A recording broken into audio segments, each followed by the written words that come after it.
Boker Tov, les filles, Shavua Tov, j'espère que vous avez passé un délicieux Shabbat, que vous arrivez à récupérer beaucoup de force dans le Mekor Abracha, dans la source de toutes les brachot que représente Shabbat, et que vous allez aborder en fait la semaine avec beaucoup de joie, et beaucoup de Kedusha et de Tahara, beaucoup de sainteté, en proche avec Akadosh Baruch Hu. Aujourd'hui, on va revenir en fait sur le Shalom Bayit, et dans Shalom Bayit, vous l'avez compris, on parle de paix. Et toute la Torah exprime et nous transmet un message de paix.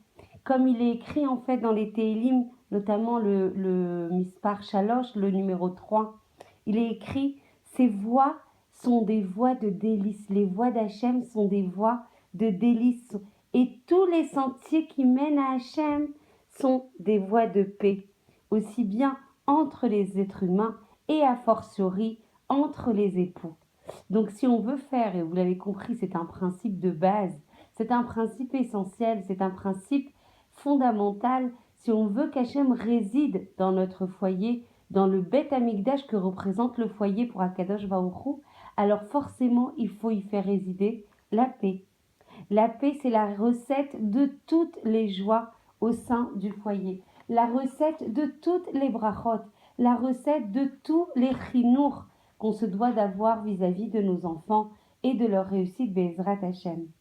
La paix représente aussi tous les bienfaits qu'Hachem nous accorde, comme l'enseigne Rabbi Shimon ben Al-Fatah qui dit « En fait, le Saint béni soit-il, Akadosh Baruch Hu, il n'a pas trouvé plus réceptacle, plus efficace, plus solide, plus pur pour recevoir en fait toutes les bénédictions qu'il souhaite adresser au Ham Israël que la paix, comme il est écrit, et cette fois-ci dans le psaume Esrim Vetesha 29, que l'Éternel bénisse son peuple par la paix. Donc on a compris en fait dans ces deux Télim que la paix est le réceptacle sans lequel on ne peut pas recevoir les brachot, le chef à brachot, l'abondance de brachot qu'Akadosh Baruch Hu veut nous envoyer dans le foyer.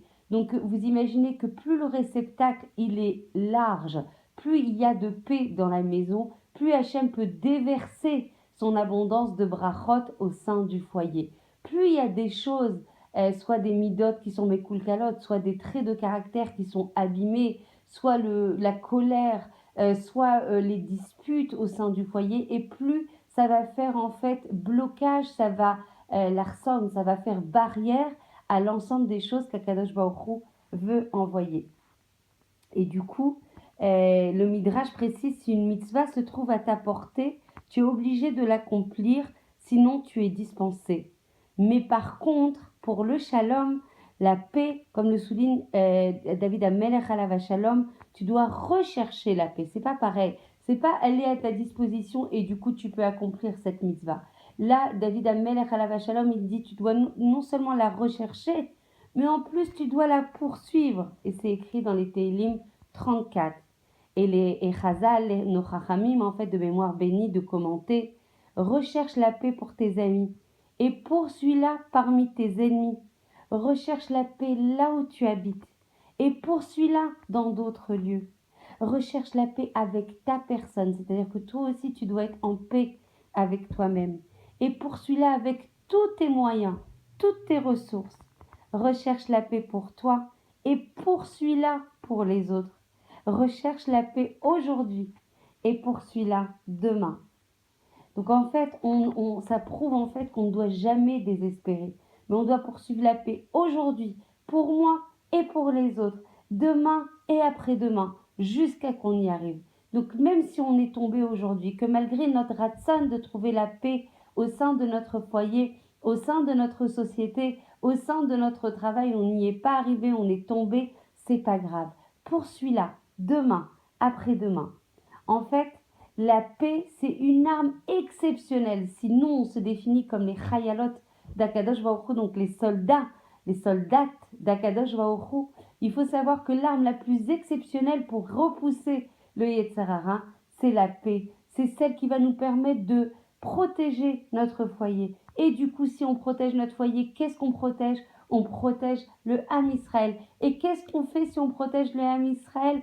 On donne des korotes atsumot, profondes, essentielles, puissantes au Ham Israël et à Kadosh Baruch Hu, évidemment. Et en fait, grande est la paix est écrit dans Bamidbar, qui a la force d'annuler les décrets funestes. Et c'est pour ça qu'on dit, quand on voit autant de hasonotes, qu'on voit autant de malheurs, il faut multiplier 2 leviers. Il faut se renforcer sur 2 leviers. Ahavat Chinam, l'amour gratuit, et la tzniut, qui est aussi un magen, un bouclier énorme pour le Ham Israël. La Ahavat Chinam, ça apporte la paix. Et c'est une arme qui peut repousser les décrets les plus graves qui peuvent tomber, chas v'shalom lo alenu, sur le Ham Israël.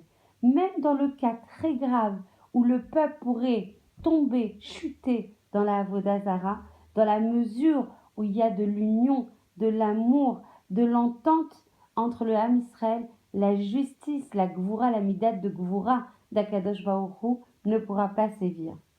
Alors que malheureusement, lorsqu'il y a des disputes qui se multiplient dans un couple et qu'il y a mésentente et qu'il y a discorde, la shrina, regardez le parallèle qui a été fait dans Bamidbar, ils peuvent adorer des idoles que la justice, s'ils sont beyachad, le Ham Israël, il y a pas de, ils sont en union, la justice ne tombe pas. Par contre, il y a de la discorde, il y a de la mésentente, il y a des disputes au sein du couple, au sein du Ham Israël. La shrina, la providence d'Akadosh Baruch Hu, l'accompagnement d'Akadosh Baruch Hu, la protection d'Akadosh Baruch Hu disparaît au sein de la maison. Et en fait, c'est pas vraiment une consolation du coup pour la femme, parce qu'on parle aux femmes aujourd'hui, de rechercher qui est le responsable de toutes ces mésententes et de toutes ces disputes. Parce que c'est certainement vrai qu'il y a une responsabilité de part et d'autre. Et des fois, ça peut arriver aussi par le mari. Mais qu'est-ce que ça va nous apporter de rechercher la responsabilité de qui, si ça doit faire régner la mésentente, et si ça doit faire régner la mésentente, ras shalom, d'annuler la protection d'Akadosh Baruch Hu sur la famille.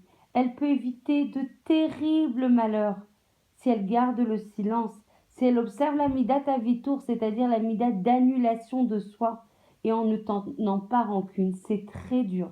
C'est un travail de tous les instants.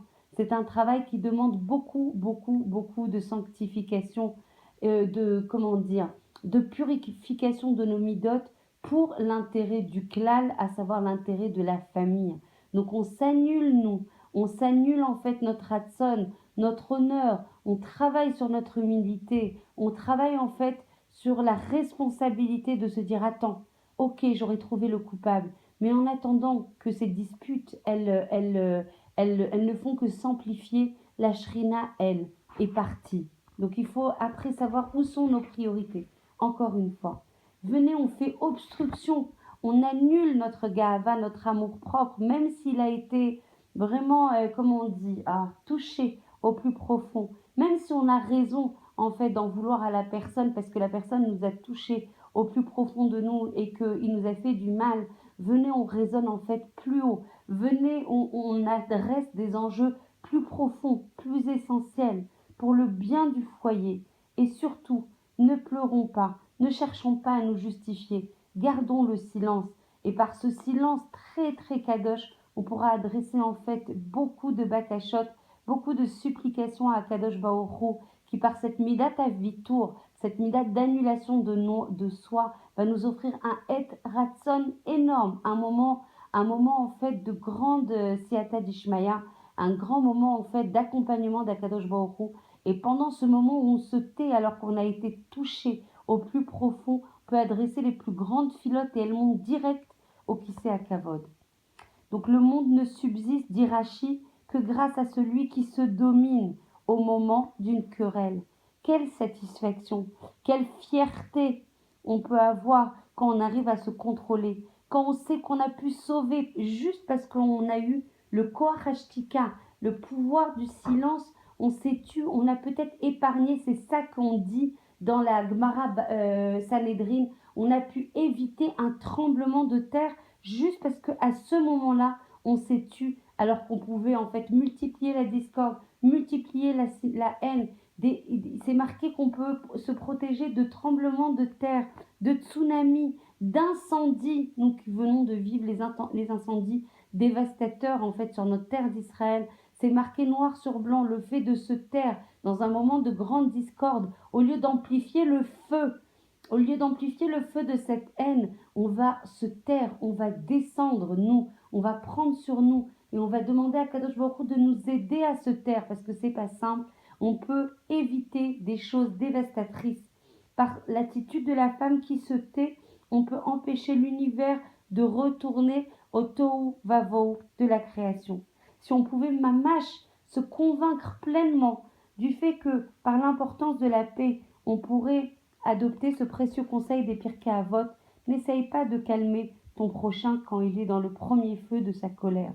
Venez, on cherche à trouver toujours des circonstances atténuantes et à juger l'autre Bekav Zechut, et en l'occurrence, on parle de notre mari. Et c'est vrai que c'est difficile, mais quelle joie, quelle réalisation de soi, de notre Neshama, de se dire qu'on a pu protéger notre famille de maux très graves, de Ham Israël, et par ce corps en fait d'annulation de soi, par cette force du silence, on peut demander les plus grandes choses, celles qui nous sollicitent le plus à Kadosh Baruch Hu, et nous les accordera Bezrat Hashem.